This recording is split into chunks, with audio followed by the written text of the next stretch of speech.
All right, well, let's take a look at some of the local boys teams that will be playing in the MIAA state tournament. We're recording this on Friday. The pairings came out today, and we'll go by division. And we don't have any Division I teams in this year, and we don't have any Division II schools in either. So we'll start with Division III, and in the preliminary round, number 18, Apponequet, takes on number 15, Fairhaven on Tuesday. Then in first round matchup, number 10, Greater New Bedford Voc-Tech visits number 7, Bishop Fien on Thursday. Seekonk Bellingham is at number 3, Wareham on Thursday. And number 21, Canton is at Bishop Stang on Tuesday. So it's going to be a few days here before we start getting into the boys action for Division III. But, Buddy, what are your thoughts on some of these teams, especially that Apponequet-Fairhaven matchup? Those are two teams that are quite familiar with each other. I think it's a toss-up going in, to tell you the truth. Apponequet's playing real pretty solid basketball down the stretch. They're getting a lot of effort, big-time effort out of their big-time sophomore. Mr. Getz has done an excellent job of rebounding, and which is exactly what they need because Cy Burnett had gone into a little bit of an offensive funk toward the end of the year, and probably because he was trying to do everything, rebound and play defense and score, and I think it affected his all-around game. And Andy Getz came back and he just lifted up his game, and he's giving him both solid rebounding, and he's averaging probably around 12 points over the last second half of the season. And they got a nice little sophomore guard in Eric Kudo, who is banging him in. Yeah, he had a 20-point game in one of the final games of the season. Yeah, he did. That was his high for the year, and but he's been in double figures. I don't have the figures right in front of me, but it's like I think it's six of the last 10 games. Yeah, has been I was going to say figures. 7 and 14. You're probably right. Yeah. And Wareham, Fairhaven, on the other hand, they revolve around the three-headed monster of Mullen, Perensovic, and Mata. And as they go, so go Fairhaven. Fairhaven has to play good defense, has to hold their opponent to 50 points or under to really have a chance, because there's not a whole lot of offense on that Fairhaven team. Well, you say that, but toward the last month of the season, Adam Mullins really emerged as a big-time scorer.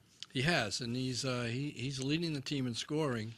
But those three probably average somewhere in the vicinity of between 40 and 55 points, and they don't get a whole lot out of the other two starters offensively or the bench. So they're going to have to play good defense, which they do. If they play good defense, it'll be a close game. And I expect a close game anyway, but it's at Fairhaven. Fairhaven is very tough over there, but don't be surprised if Apponequet pulls it off. Just to kind of go back to Fairhaven's defense, I know when they've held opponents to 50 points or less, they're 11-2 this year. Correct. So I guess 50 points is probably what they're shooting for to hold Apponequet Yes. to. And I mean, if you look at Apponequet this past week, they went up to the Abington tournament, and I think they surprised a lot of people by winning that first game against the hosts, who had entered the game with only 2 losses, and that's how they got into the tournament, by winning that game. They needed to win one of their final 2. And, of course, they lost to Bishop Stang the following night in the championship. But like you said, they've got some young guys that have really stepped up to help fill in for Burnett, who was a little bit down in the last few weeks. Yeah, it'll be the most competitive game. And Cy did step up big in that last game.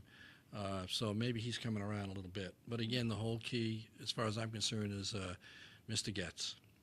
Well, you mentioned the Abington tournament, and, of course, Apponequet faced Bishop Stang in the finals of that tournament, and they're also playing on Tuesday when they host number 21 Canton. What can we expect out of these Spartans in the tournament? Well, the Spartans, they get a lot of offensive mileage out of Ted Bancroft, who is probably one of the better offensive players in the area. And Peter Melanson is another guy, 6'6", junior, who has come into his own the second half of the season. He was very in and out first half of the year, but where he has been rebounding, and he's been scoring inside. So they have a nice medium range shooter in Bancroft, a nice inside scorer in Melanson.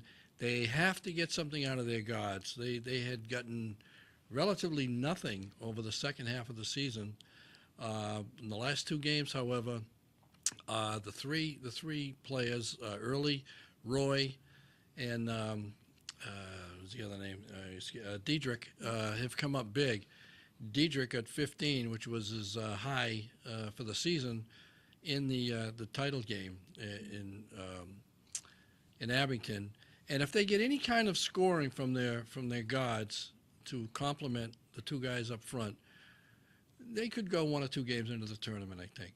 Well, we got to give Brandon Roy a pass because he has to play all those games in the NBA with the Trailblazers too. So That's true. Yeah. And the other game coming out of the first round is Voc-Tech at number 7 Bishop Fien on Thursday, and Voc-Tech they had a very strong season. They did have some injuries, especially to Jordan Burris earlier, but he seems to be back and healthy. Yeah, he's not healthy. He can't do the things that he wanted to do, that he wants to do. But I did call up Rob Pimentel today, and I asked him if he had found out who they were playing, and he said, hello, we're playing Fien, and I said goodbye. Because beating Fien anywhere is tough. Beating Fien in Attleboro is brutal. And they have as good a big man as I've seen all year in Sheehan, young man named Sheehan. He's 6'5", 6'6", very, very good. They have outstanding guards who put the pressure on you and can shoot the threes. I saw Stang beat them, and it was because of a combination of Stang playing well and Fien shooting awful from the outside. It's not usual to see them shoot bad from the outside, so I give Voc a lot of credit. When they lost Burris, a lot of guys strapped it on, and they played well. Corey Figueredo was a very good guard, but he's going to have his hands full with those Fien, the trio of Fien guards. So it'll be tough for them to survive. I know one player that's really kind of stepped on when Burris was out was Corey Pont, the freshman. Yeah. He's really come on strong for them. But like you said, facing Bishop Fien at Bishop Fien is tough for any team. Yeah, it's tough anywhere, but at home they're really good. I won't say invincible, but they're very hard to beat, especially by teams in the Eastern Athletic Conference. And I think most of those EAC teams could beat most of the teams in the SEC this year anyway. Well, I know Voc-Tech last year they lost, what was it, in the first round to Coyle Cassie, yeah. Another EAC team. That was a surprise to me. Not so much the loss by Voc, but the margin of victory. I think it was 15 or 20 points.